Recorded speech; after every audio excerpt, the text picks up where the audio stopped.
नमस्कार मैत्रिणींनो, माझ्या सर्व मैत्रिणींचे माझ्या यूट्यूब चॅनलवर खूप खूप स्वागत आहे। सर्वांना सर्वप्रथम नवीन वर्षाच्या खूप खूप शुभेच्छा। त्यानंतर आज आहे मकर संक्रांत। मकर संक्रांतीच्या तुम्हा सर्वांना खूप खूप शुभेच्छा। आज मैत्रिणींनो, मकर संक्रांतीच्या दिवशी मकर राशीमध्ये सूर्य प्रवेश करतो। कुंभ राशीमधून निघून धनु राशीमधून निघून कुंभ राशीमध्ये आजच्या दिवशी जो आहे सूर्य प्रवेश करत असतो, त्यामुळे मकर संक्रांत पडते। आणि त्यानिमित्ताने आज असा योग आलेला आहे, हा असं म्हणतात, मी पण मोबाईलवरच ऐकलं की 500 की 600 वर्षांनंतर हा योग आलेला आहे की त्या दिवशी एकादशी पडलेली आहे। तर आज सर्वांना असं झालं होतं की पूजा कशी करायची व काय करायची। आणि सूर्य मकर राशीत जाण्याचा जो हे आहे तो 3 वाजून 13 मिनिटाचा काळ होता। त्यानंतर आपल्याला मकर संक्रांतीची पूजा करायची होती, म्हणजे सुहासिनी ज्या बाया आहेत त्या सुगळ पूजनाची पूजा करतात। तर आज मी तुम्हाला तीच दाखवणार आहे की आपण सुगळ पूजन कसं करणार आहे। आणि साध्या सिंपल पद्धतीने आपण सुगळ पूजन, ज्या नवीन लग्न झालेल्या ज्या मुली आहेत त्यांच्यासाठी ही खास पूजा आहे। ज्या जुन्या लग्न झालेल्या आमच्यासारख्या तर त्यांना तर सर्व माहीतच आहे, पण ज्या नवीन आहेत त्यांच्यासाठी ही पूजा आहे। तर एकदम छोटीशी आणि साध्या प्रकारे सुगळ्याची पूजा केली जाते। कुठे कुठे तांब्याच्या घागरी पण ची पूजा केली जाते, कुठे कुठे मातींच्या याची। तर आमच्याकडे मातीच्या यांची पद्धत आहे। तर सर्व बायका मातीच्या, कोणी 5, कोणी 7 किंवा कोणी 2 अशा प्रकारे, म्हणजे पहिल्या लग्न झाल्यावर तुम्ही ज्या पहिल्या संक्रांतीला 5 ची पूजा केली तर 5, 2 ची पूजा केली तर 2, तर तुम्ही शेवटपर्यंत 2 चीच करायची किंवा 5 ची करायची, 7 ची करायची। अशा प्रकारे हा सुगळ पूजनाचा कार्यक्रम असतो मैत्रिणी। त्यानंतर हळदी कुंकवाचा कार्यक्रम असतो की हे सुगळे आपल्याला हळदी कुंकवात द्यावे लागतात। तर सर्वांना तिळगुळ घ्या आणि गोड गोड बोला। आणि दुसरी गोष्ट मैत्रिणींनो, चला आता आपण पाहणार आहे एकादशी पर्वावर आज होतं। एकादशी पर्व असल्यामुळे बघा मैत्रिणींनो, आपल्याला याच्यामध्ये काय काय टाकायचं होतं। तर एकादशी असल्यामुळे आपल्याला गहू, हरभरा, त्यानंतर वाटाण्याची शेंग हे या ओटीमध्ये टाकायला आपल्याला चालत नव्हतं, किंवा कुठल्याही प्रकारची अन्नाची ओटी आपल्याला भरायला चालत नव्हती। त्यानिमित्ताने आपण काय करायचं होतं, ओटीमध्ये गहू घेतो त्याऐवजी आपल्याला तीळ घ्यायचे होते। तीळ, त्यानंतर हे आपलं केळं घ्यायचे, फळं समजा केळं घ्यायचे, गाजर घ्यायचे, जाम घ्यायचे होते, भुईमुगाच्या ज्या शेंगा असतात त्या घ्यायच्या होत्या। त्यानंतर बिब्याची फुलं, बोरं आणि रत्नाळं, म्हणजे हा उपासाचा प्रकार आहे। तर रत्नाळं अशा प्रकारे आपल्याला आज याची ओटी भरायची होती। तर चला मग आता सुगळ पूजन सांगते मी तुम्हाला। सर्वप्रथम आपल्याला काय करायचं आहे बघू शकता। तर माझी पूजा राहिलेली आहे, फक्त मी आता तयार करून ठेवलं होतं। तुम्हाला सांगते, सुगड्याला आपल्याला 5 दोऱ्याचे विळे बांधायचे आहे, दोन्ही पण सुगड्यांना।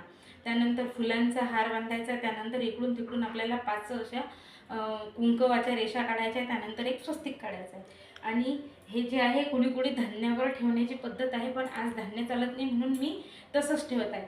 तर अशा प्रकारे आपल्याला हे ठेवायचं। तर तुम्ही तिळावरही ठेवू शकता, ते एका प्रकारचं वाहनच आहे। तर आपल्याला काय करायचं, असे हा 2 सुगडे ठेवायचे। तर चला मग आता आपण हळदी कुंकवाची पूजा कशी करायची ते बघा मैत्रिणींना। आपण गणपतीचे पूजन करायचं सर्वप्रथम। वक्रतुंड महाकाय सूर्यकोटी समप्रभ निर्विघ्नं कुरु मे देव सर्वकार्येषु सर्वदा। कुठल्याही पूजेच्या वेळेस आता आपल्याला गणपतीचं पूजन करावं लागते। गणपतीचं पूजन करायचं, छान प्रकारे एक लाल कलरचं फूल आपण गणपतीला वाहायचं। त्यानंतर जेही तुम्हाला मिळतील फुलं आपण ते गणपतीला वाहायचे।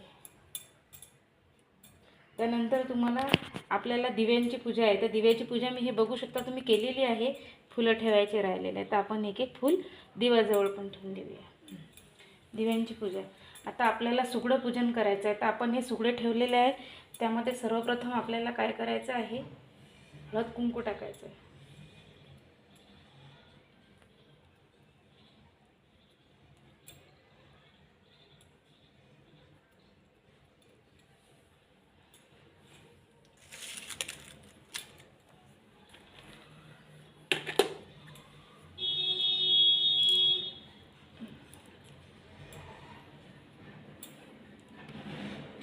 हळद कुंकू टाकलं आपण, हळद कुंकू वगैरे टाकलं।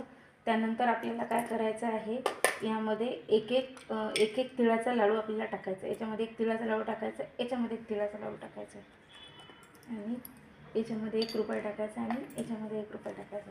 आता सर्वप्रथम आपल्याला काय करायचं आहे, पूर्ण अशी याची ओटी भरून घ्यायची. सौभाग्य देवी, सौभाग्य देवी, सौभाग्य देवी, सौभाग्य देवी, सौभाग्य देवी, सौभाग्य देवी, सौभाग्य देवी, अशा 5 वेळा आपल्याला टाकायचं. सौभाग्य देवी, तीळ टाकायचे थोडं थोडं.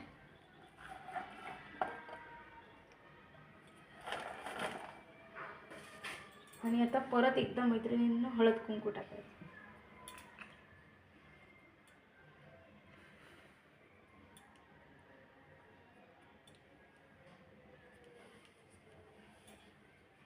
आता आपल्याकडे आता कशी पद्धत आहे मैत्रिणींना, आपल्याला याच्यावर झाकण ठेवायचं आहे. म्हणजे आपलं वाण जे आहे ते आपण झाकून ठेवायचं आहे. प्रत्येक सुवासिनीला हे करावंच लागते. कुठे कुठे वेगळी पद्धत आहे, पण कुठे कुठे वेगळी आहे. तर हे बघू शकता तुम्ही, सुगड पूजनाला आपल्याला असं झाकून घ्यायचं आहे.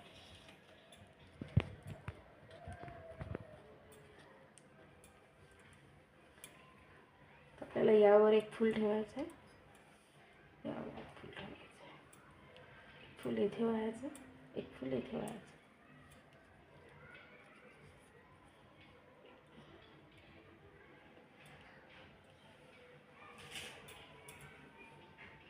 असे हे सुगडे आपल्याला झाकून ठेवायचे, आपलं वाण झाकून ठेवायचं आहे.